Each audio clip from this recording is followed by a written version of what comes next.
ఏమైందో తెలియదు. ఆ కేసులు ఇప్పుడు వరకు కూడా పెద్దిరెడ్డి రామచంద్రారెడ్డికి సంబంధించినటువంటి విషయాలు కొంతమందిని అధికారులు వాళ్ళని అరెస్ట్ చేసినప్పటికీ కూడా పెద్దిరెడ్డి రామచంద్రారెడ్డి మీద ఇంతవరకు చర్యలు లేవు. మీరు ఆ తర్వాత ఆంధ్రప్రదేశ్ ప్రభుత్వము రెవెన్యూ శాఖకు సంబంధించి ఒక డ్రైవ్ కు పిలిపించింది. అసలు భూ కబ్జాలు, భూ కుంభకోణాలు వైఎస్ఆర్ కాంగ్రెస్ పార్టీ ప్రభుత్వంలో ఏం జరిగినాయో ఎన్ని ఫిర్యాదులు ఇవ్వండి అని చెప్పేసి ఆంధ్రప్రదేశ్ ప్రభుత్వం రెవెన్యూ శాఖ తరఫున ప్రజలకు పిలిపించింది. అప్పుడు మీడియాలో విపరీతమైన కథనాలు వచ్చినాయి. అందరూ వైఎస్ఆర్ కాంగ్రెస్ పార్టీ వాళ్ళ మీదనే వచ్చే 90% అని. చిత్తూరు జిల్లాలో అయితే పెద్దిరెడ్డి రామచంద్రారెడ్డి మీదనే కొన్ని వందల కంప్లైంట్లు వచ్చాయి, వేలు వరకు కంప్లైంట్లు వచ్చాయని చెప్పారు.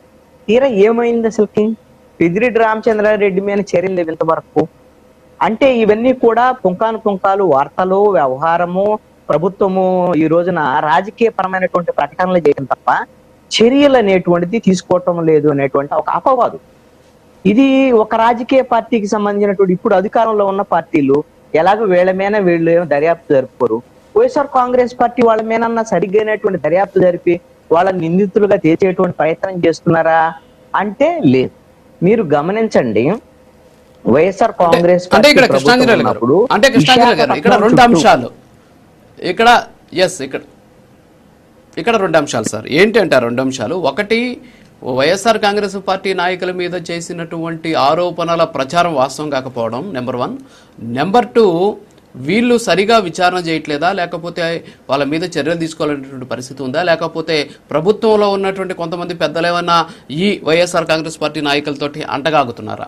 ఎందుకని చర్యలు తీసుకోవట్లేదు? మీరు ఇందాక చెప్పారు, పెద్దిరెడ్డి రామచంద్రారెడ్డి గారి గురించి చెప్పారు. సో చాలా వరకు కూడా కమిటీలు కూడా తేల్చాయి, అయినా సరే చర్యలు తీసుకోలేదంటే దాని వెనక కారణం ఏంటి? అంటే ఆరోపణలు వాస్తవం కదా, లేకపోతే వాళ్ళ మీద చర్యలు తీసుకునేటటువంటి ధైర్యం ప్రభుత్వానికి లేదా? ఎందుకని చర్యలు తీసుకోవట్లేదు ఎలా అనుకోవచ్చు సార్? ఇప్పుడు ధైర్యం లేదా, లేకపోతే కుమ్మక్క అవుతున్నారా, తెర వెనక వాళ్ళతో రాజీ పడుతున్నారా అనేటువంటిది అధికార పక్షంలో ఉన్నటువంటి వాళ్ళు చెప్పాలి. ప్రజల్లో అయితే బలమైనటువంటి అనుమానాలు ఉన్నాయి. ఎవరైతే తప్పు చేశారో వాళ్ళ మీద రాజకీయ పరమైనటువంటి ప్రచారం తప్ప, పుంకాలుగా మీడియాలకు లీకులు ఇవ్వటం తప్ప ఆ తర్వాత వాళ్ళ మీద చర్యలు ఉండటం లేదు. ఎందుకు? ఇది కారణం ఏంటి? ప్రభుత్వం ఎందుకు లాలూచి పడుతుందా, భయపడుతుందా, ఎందుకు చర్యలు తీసుకోవట్లేదు అనేటువంటిది ప్రజల్లో ఉన్నటువంటి అనుమానాలు.